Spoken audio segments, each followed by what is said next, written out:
Step 1, you need to be extremely handsome.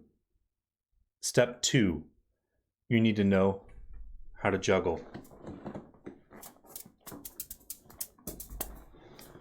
Step 3, you need to subscribe to this channel. Employers really, all they look for in an employee is that they've subscribed to the channel and smashed like on at least 75% of videos on this channel. If we keep exaggerating the truth, we'll be fancy living in no time. Okay, let's get serious. This is JT Smith here. I'm JT Smith. Today we're going to talk about the beginning stages of marketing. Let's get rid of these. Okay, the beginning stages of marketing, how to start your marketing career. So you might think that a marketing career is like a very specific thing that you need to go to college for and get a marketing degree and then you're in. But in this video, I'm going to explain how that's not necessarily true, and you can get your marketing career started just by knowing a few things and by preparing quite a bit. So this video is about how to begin that marketing career, but if you want to learn how to advance a marketing career once you're kind of in the door, then make sure you leave a comment below and tell me you want to learn how to advance your career. And then if I get enough comments, I'm going to create that video as pretty much my next video or the video after. So be sure to be on the lookout for that. All right, the first item on how to start your marketing career is to be passionate about marketing enough that you've already got some things going on before you walk in the door for the interview.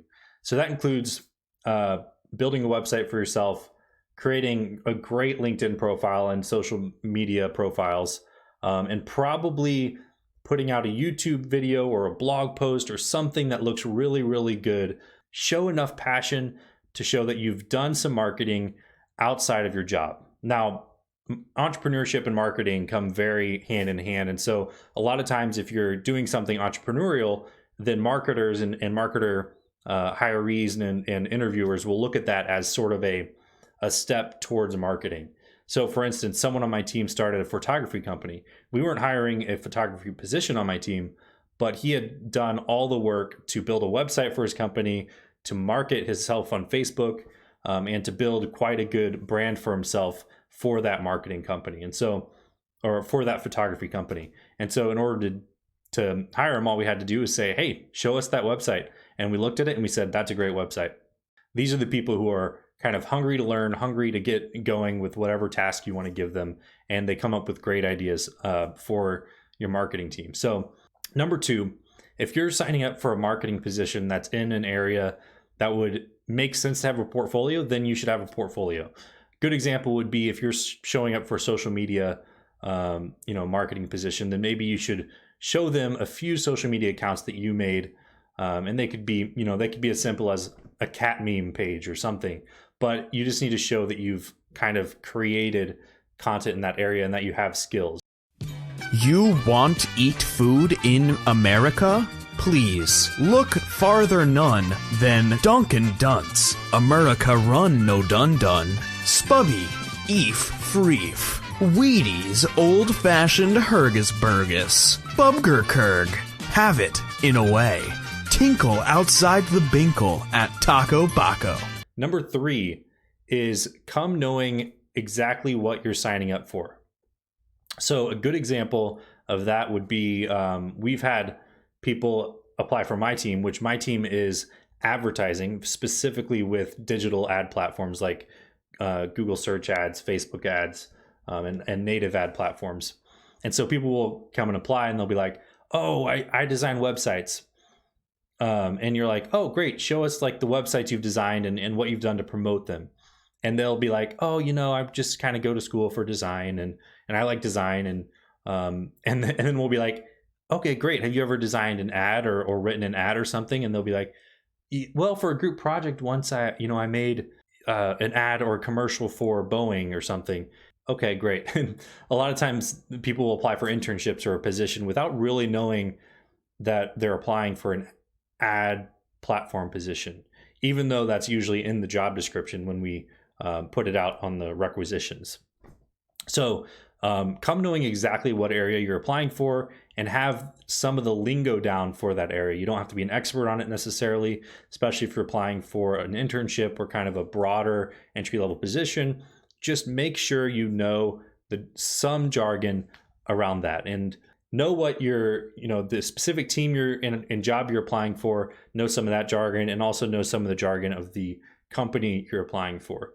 And that also includes their values and mission statements. That's really helpful. Number 4, education.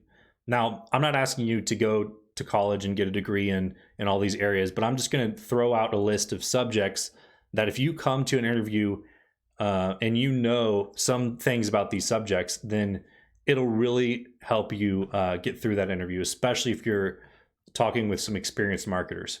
Number 1, psychology.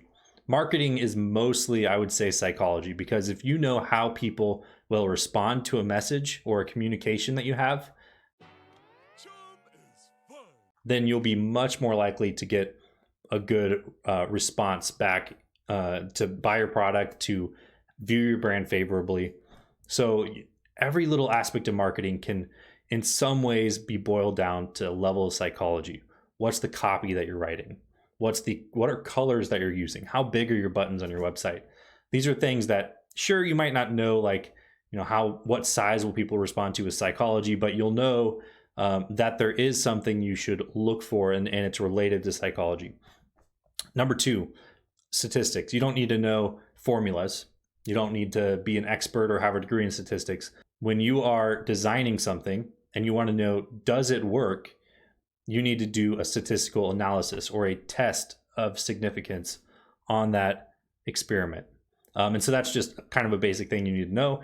It'll help you in your marketing career immensely. And if you walk into an interview and you say, I like split testing ads, and they say, what do you mean? You say, well, I love it when I get a result that is much better than another, so much so that I can see in the statistics, the difference. And then I would say another area of education is just general digital marketing. Know how to use ad platforms, email accounts, all the online software that you could imagine. You don't have to be an expert at it, but just know kind of the basic terminology like click-through rate, cost per click, impressions, reach, and all those things.